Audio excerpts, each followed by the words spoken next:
Hai, balik lagi dengan gue Bagito Abusala di Ekonom Pemalas. Kali ini gue mau bahas tentang forecasting. Dan kenapa gue mau bahas soal forecasting? Karena ada satu saham namanya ITMG.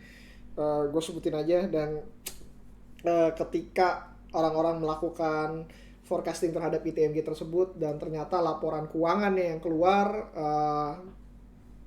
kurang dari harapan dan akhirnya sahamnya jatuh 6% pada hari ini.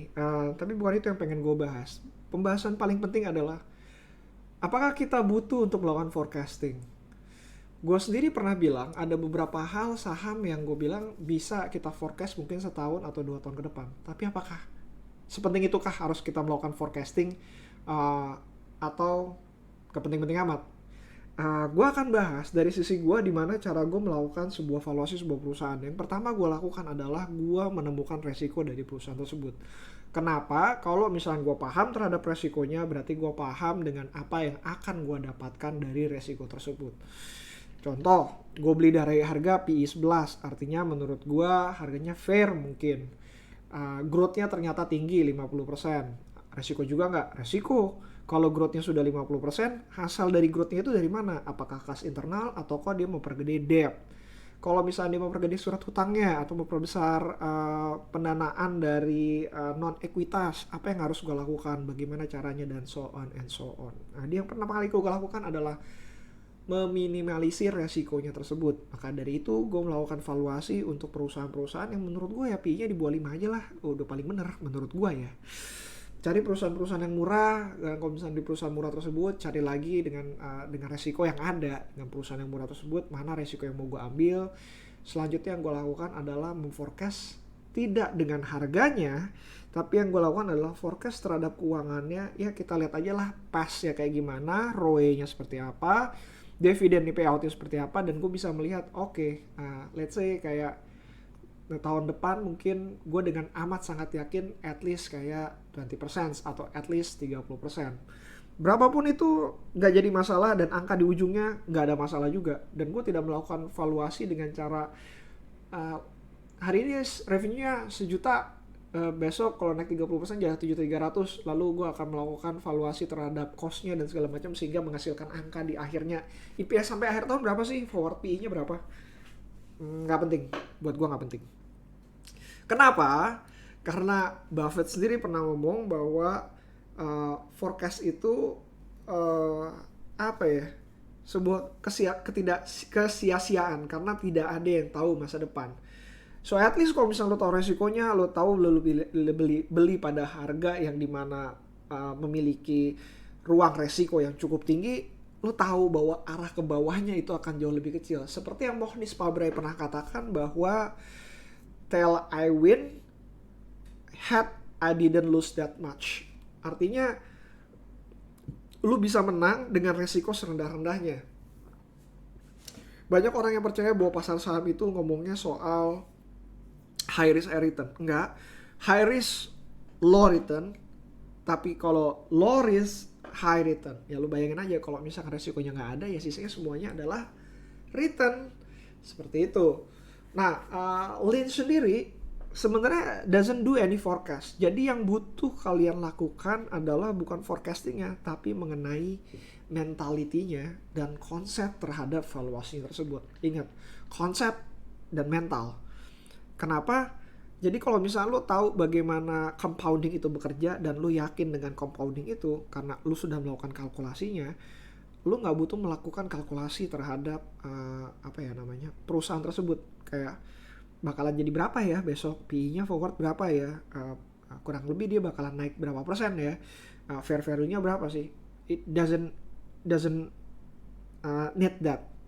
Lin sendiri pernah berkata bahwa kesalahan dia adalah menjual terlalu cepat sehingga dia tidak dapat menghasilkan keuntungan yang layak.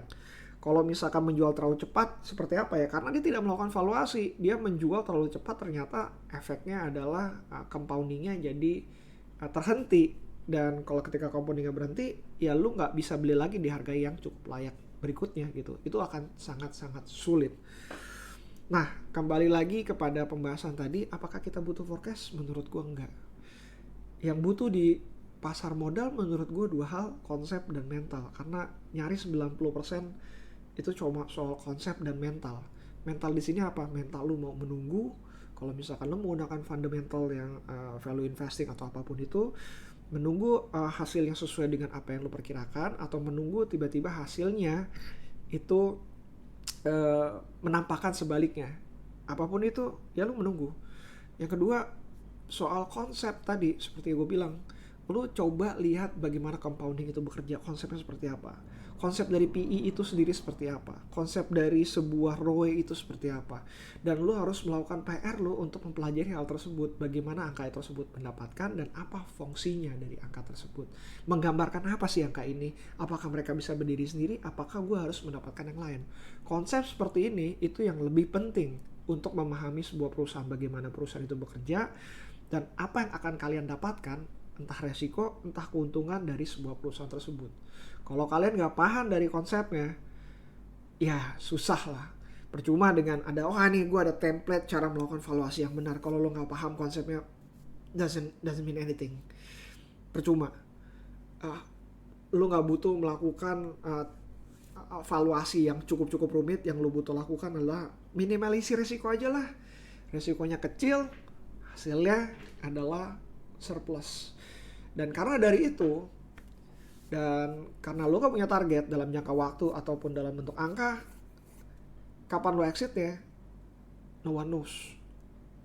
Dan bagaimana cara gue exit, that's the things that I still need to learn.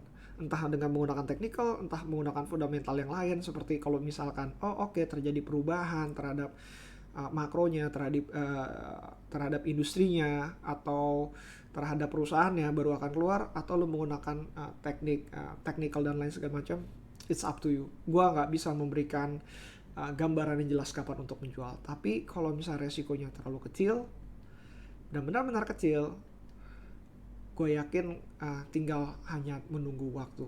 Kapan? Nggak ada yang tahu juga. Bisa 2 tahun, bisa 3 tahun, bisa 4 tahun, bisa 5 tahun. Bahkan dalam waktu 5 tahun kalian menunggu, tiba-tiba perusahaan itu belum diapresiasi, dan tiba-tiba perusahaan tersebut menggambarkan fundamental yang berkebalikan. It can be happen. Tapi at least dalam 5 tahun itu, uang kalian gak hilang.